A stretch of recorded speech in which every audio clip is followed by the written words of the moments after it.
21.2 kg of free-range chicken meat ang na-process natin ngayong araw. 21.2 kg. Ang dami. Ang sarap talaga pag may sariling napuproduce na pagkain. Kaya sa processing At pinapak na namin. at sa kainan natin ngayong araw, samahan nyo ko. Nanay.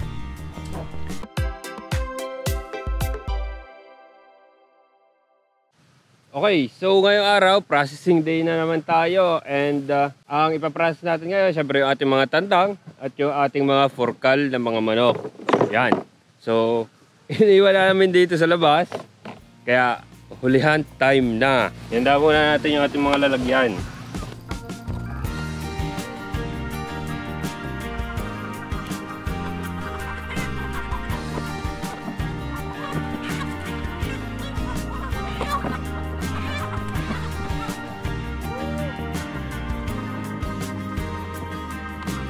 Okay, so far ito ay 1, 2, 3, 4, 5, 5 tandang, 4 na forkal na inahin.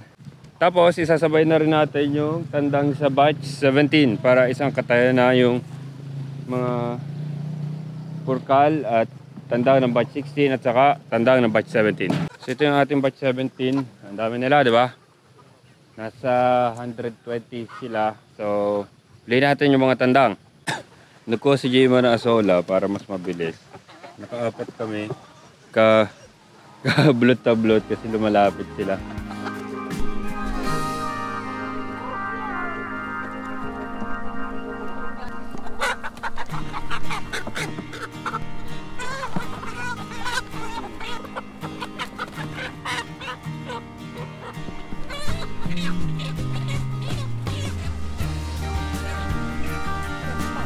Kinorner na namin ang lahat para mahuli na ang huling dalawa.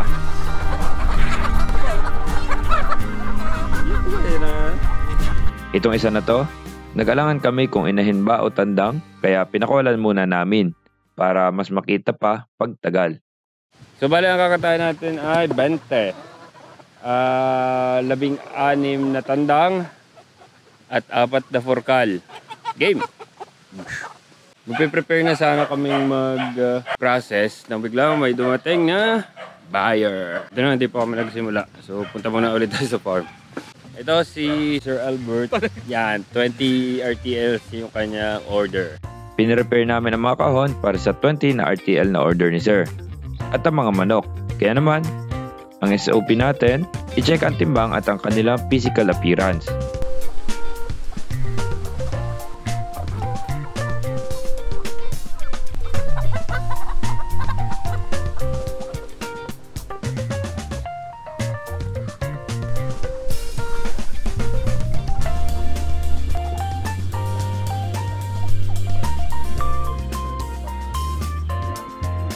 Yan, nataas na ikarga sa mga kahon.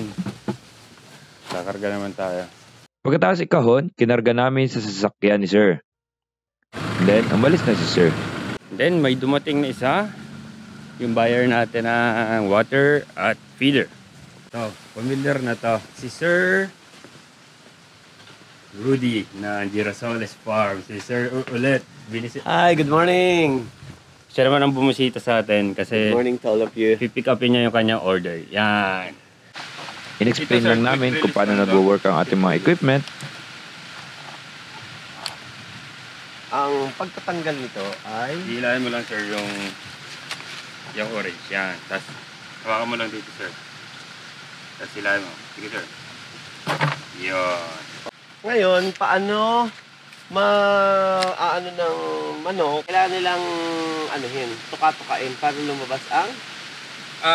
Madali Water. lang maturuan sir ang mga manok dyan. Paglagay mo sir ng tubig, Yes. ensure mo sir na ibibleed mo to. Oo. Hintayin mo lumabas yung tubig bago mo sirhan. Oo. Kasi pag hindi mo pinalabas yung tubig, puro hangin po yun nandito, di ba? Tapos po, ang manok, madaling matuto dyan. Basta, huli ka lang manok, tapos ay patukain mo sir dito. Makikita niya na, ay may nalabas dito, pwede palang tumukato ka dito. So meron tayong ilang dyan, parang pito or ano? Anim po, anim lang po yan. Anim. Yes po. Tapos po, ang gawin nyo lang, alisin nyo yung ibang source of water nila. Mapapansin nyo, in no time, natukaan na sila dyan. Okay. Huli lang kayo ng manok, as in, iganyan nyo yung imud-ngud nyo siya. Ngud. Ganun lang po yung pagkana dyan. Matok yan or para maano nila? Matutunan po nila yan. Ito, ano to? Valve din po ito yung nakasara, tapos pagbukas po. Okay. Kasi po, siyempre, halimbawa, kaya po kasi may ganito, ako kasi nagmumove po ng bahay ng manok, di po ba? So pag imumove ko po sila, para yung tubig intact dito. Mumove lang namin. Move. Yan po. At ikinarga na sa Hilux ni Sir. Okay, good thing na meron tayong nabenta ngayong araw. Pero, diretso na tayo doon sa ating main agenda. Ang ating processing. Yeah! Yeah!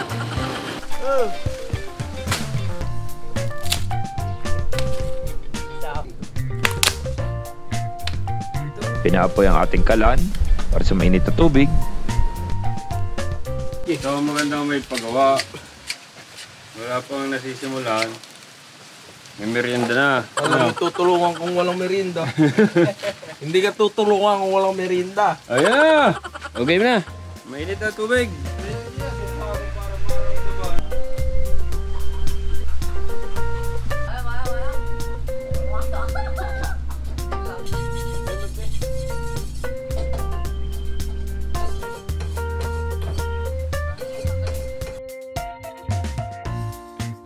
Okay, update tayo. Nakasyam na tayo na nahimulmulan. Bilis, di ba? Kaso yung ating processor dito, medyo mabagal. Putres na yan. Hindi ko pa nag-ano ng hilo. Kaya tutulungan natin. Dalawa tayong bubukas ng mga manok.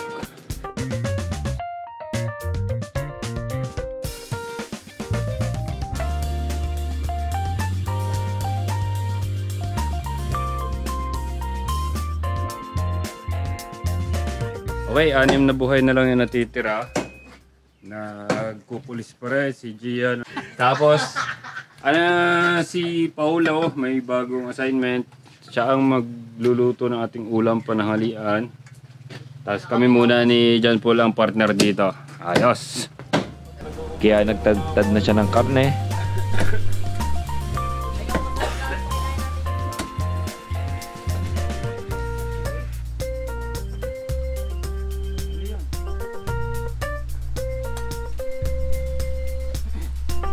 Ito na yung niluluto ni Puleng.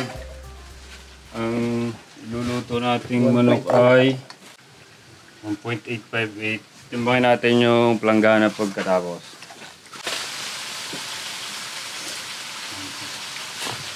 Nasa 1.6 yung manok na niluto. Okay. Tutuloy na kami sa pagkakatay. Sa pagpaprocess. Ito na ang karne na naipon. May yelo para manatiling fresh. Time-lapse muna tayo.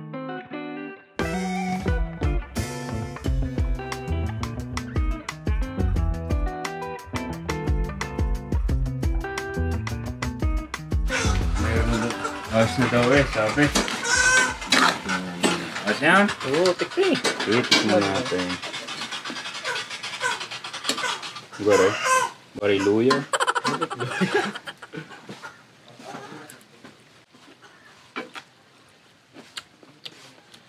Huh? Pwede na. Kain lang.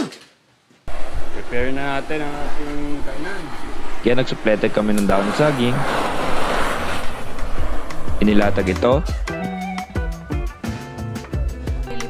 At sinunod na ang kanin at ang ulam.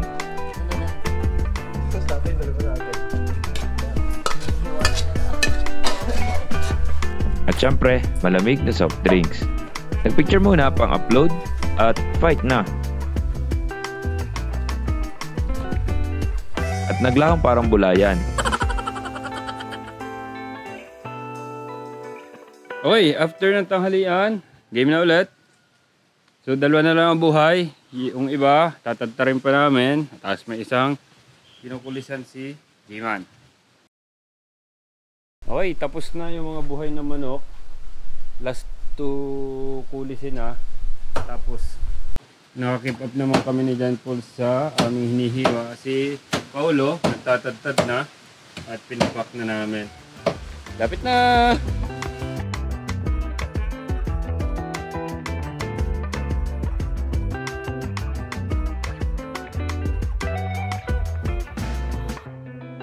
Okay, at last, tapos na. Last na laman loob na yung hinugasan na John Paul. At pwede na tayo magtimbang kung ilan ang nakuha natin ngayong araw. So 1.6 yung ating kinain kanina. 1.2 yung timbang ng ating planggana. Wow. 19.6 kilogram plus 1.6. 21.2 kilograms na chicken meat ang ating na-harvest ngayong araw. Woo! Siyempre, bilang pasalamat sa ating mga nakatulong sa pagkakatay ngayong araw, bukod siyempre doon sa ating pa-lunch, bibigyan natin sila ng tigil 1 kilo pang karne. Yan.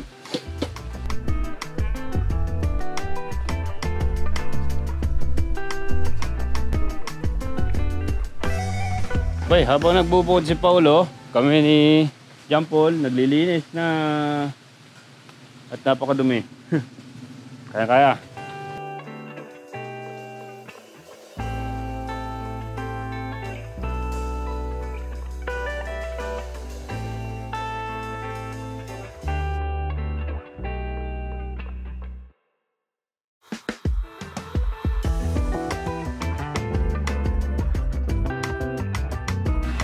Okay, sa wakas natapos din at naka-harvest tayo, nakapag-process tayo ng 21.2 kg na chicken meat ngayong araw. Self-produce yan ha. So maraming salamat ulit sa lahat ng tumulong sa akin. Maraming salamat, subscribe and peace!